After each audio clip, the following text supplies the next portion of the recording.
So welcome to this video. If you have been following along, you know that I am in the States now, and I thought I would give a quick first impressions after being out of the United States for 5 years, and essentially 13, because I've only been back, I was counting it up, I've been back about 4 or 5 times.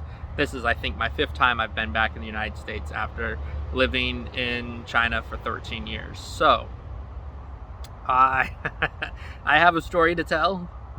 I'll tell it at the end because it's a little bit unbelievable, and it's so American. It's ridiculous. But I'll tell the story at the end, and I'm going to give my impressions just since I've been here for a couple of days. And the first thing that I realized when I came in through the airport, obviously, was looking at people. So I flew into Chicago O'Hare, and I had a layover for about 3 hours. And the people are interesting. I noticed basically 3 things right off the bat. Is one, everyone is really overweight, like obese. So in China, I'm considered obese, and I am. I'm about 30 pounds overweight, so about 15 kilos overweight. If I was to lose that, my face would be thinner, my stomach and my chest would be much better looking. But I feel skinny here in the US. I'm walking around and I'm like, oh, I don't look bad at all. Whereas in China, I'm like the fat American, but everyone's overweight, like really overweight. There's always been an issue with weight here in the United States. Even when I was growing up, there's always been weight issues. But it seemed really obvious after being away for so long. You know, you don't see a lot of obese people in China. And so it was really surprising to come in and go in that airport and just sit there and watch people for about 3 hours. The other thing that I noticed, and this goes back to people, is everyone's pretty ugly here. And I don't know why. I guess it's because many people are overweight. And the second thing that's making them ugly is the lack of style. Nobody has any fashion sense here, and because of that, it makes them more unattractive.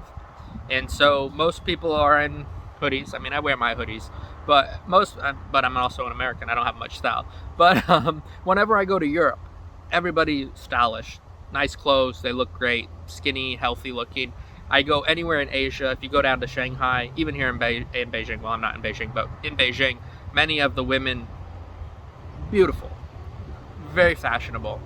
But here, everybody's walking through the airport in sweatpants, in sweatshirts, in hoodies, in t-shirts, in tennis shoes, and just no fashion sense. So obesity, along with no fashion, is making everybody look really like really unattractive. So that was kind of the first thing that I noticed.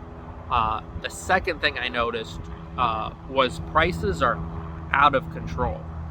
Like, I was in the airport because I arrived like 4 in the afternoon, and I had a layover for like 3 hours. My next flight was like at 7 or something. And so I was like, oh, I want to eat something.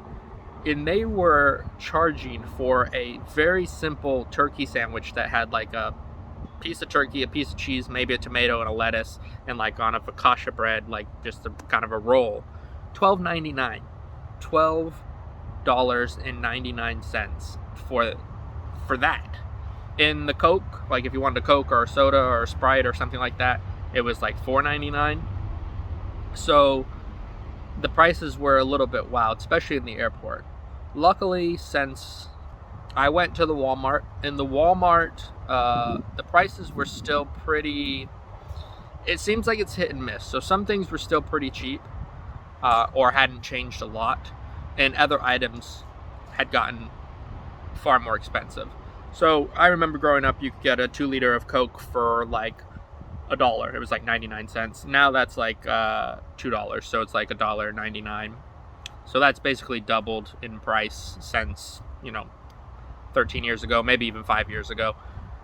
A lot of things like cereal has gone up a lot, where it seems like all the price points have kind of just increased. When things used to be like $3.99, now they're like $5.99, and things that were like $5.99 are like $9.99 or even like $10.99, and things that were like $9.99 are now like $14.99.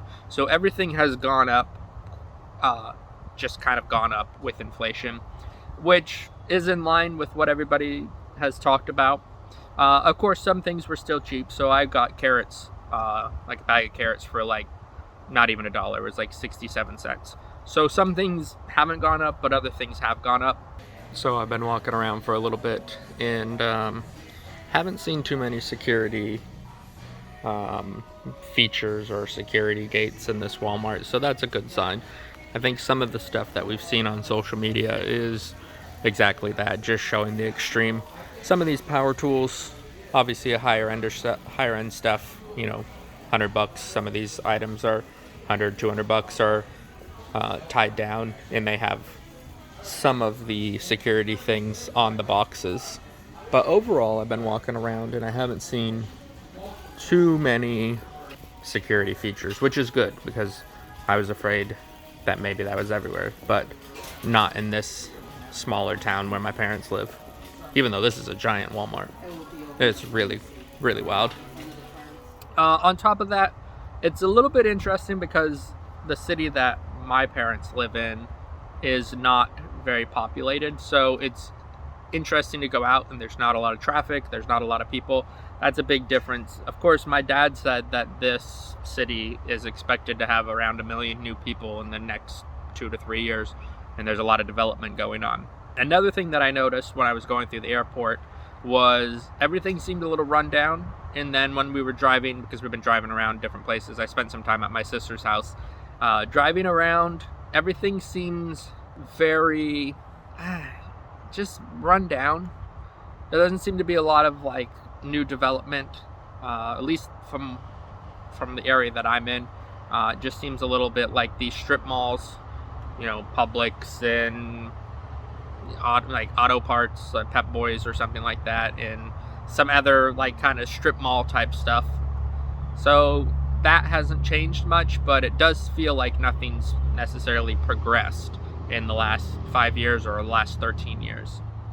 But I do have 2 stories I guess I'll tell. And the first story was when I was in Chicago O'Hare, I had about 3 hours before I needed to get on my flight. And so I went to my gate because what do you do? There's nothing to do. You can go eat or you can go hang out at your gate. So I was like, I'll go hang out at the gate, make sure I'm there. And I'm sitting there minding my own business. You know, I think I was playing on my phone or something, or eating some snacks or something. And this lady comes up and she's like, hey, is this the flight to Tampa? Because I'm in Florida, so I was flying into Florida. She's like, is this the flight to Tampa? And I was like, yes, that's what it says. She's like, are you sure?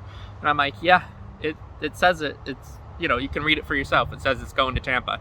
And she said, oh, okay. And then she started to play on her cell phone. She's like, you know anything about cell phones? And I'm like, I don't know anything about cell phones. Trying not to engage because this woman is probably 60 years old and she looked like your typical lot lizard that you'd find walking the streets in Florida. I mean, she had the knee-high leather boots, the outfit that, you know, she couldn't pull off at 60, probably couldn't pull off at 20.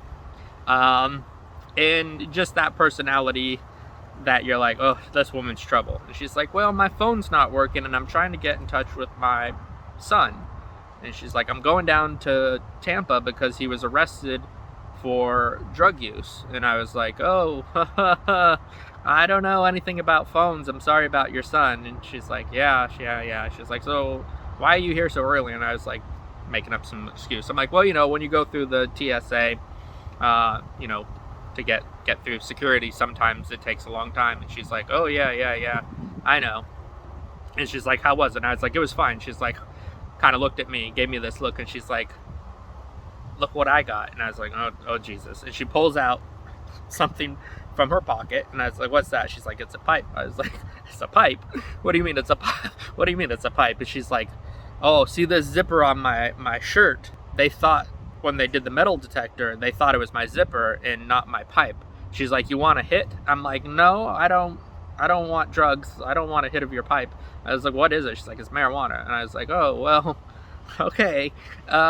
You probably shouldn't have that here. And she's like, oh, it's fine. She's like, where I'm from, it's legal. And she's like, in Michigan, it's legal. So, you know, they're legalizing it everywhere. It's fine. It's no problem. And I'm like, okay, I don't want anything. And she's like, well, I had to dump all my other drugs. She's like, I had some edibles. I had to take my edibles before I got on the plane because I was a little nervous to try and get that through.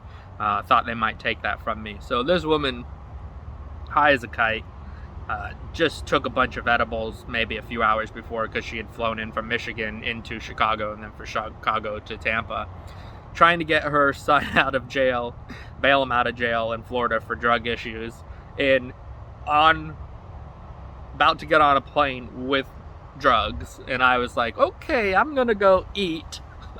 So I left, and I was like, then I waited until my flight, and then I came back. So that was like my first conversation with somebody in America, because I had flown into Chicago, and of course I went through the immigration, but that was like, hi, welcome to the United States, you can keep going.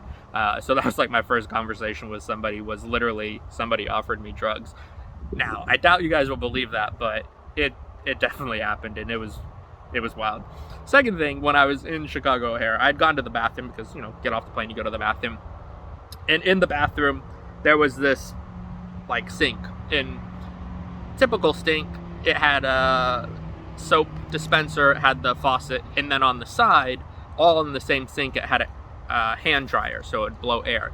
Now, normally the hand dryers are on, like, a wall, and you walk over to the wall and you dry your hands on in another area. But these sinks were 3-in-1. You get your soap, you get your water, and you dry your hands in the same sink.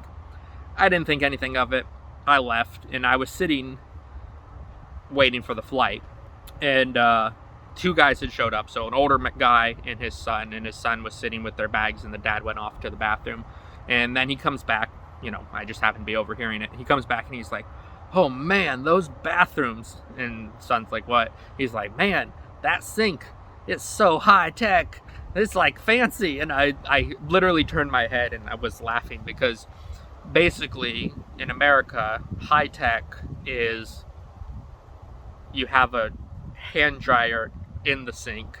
And I was just like, oh man, because obviously I'm in China, and when I think of high tech, I'm thinking of the high-speed trains. I'm thinking of, all kinds of stuff, paying with WeChat, and just all the stuff that we can do in China that I consider living in the future. And I come back here and they're marveling over a sink, and it's noteworthy, willing to tell his son, this is pretty wild. So it's been interesting since I've been back. Whoa, big wind. So it's been pretty interesting since I've gotten back. I went to, like I said, I went to the Walmart, and I'm going to do a price comparison between what we can buy in China versus the same price of the same items here in the United States, and see which country is cheaper. I was a little bit surprised, so if you want to see that video, give this one a thumbs up, and be sure to subscribe, because then you can be notified when the next video comes out, when I do that price comparison. Overall, it's been interesting so far. It's kind of nice to be back, but it's nice to be back like vacation, because I know that I'm not back. I know I'm not going to live here, so it's kind of fun to eat, the food from your childhood and spend time with your family. But the next video, I think I'll do the price comparison, unless something else comes up, so be sure to hit the subscribe button, and I will see you in the next video.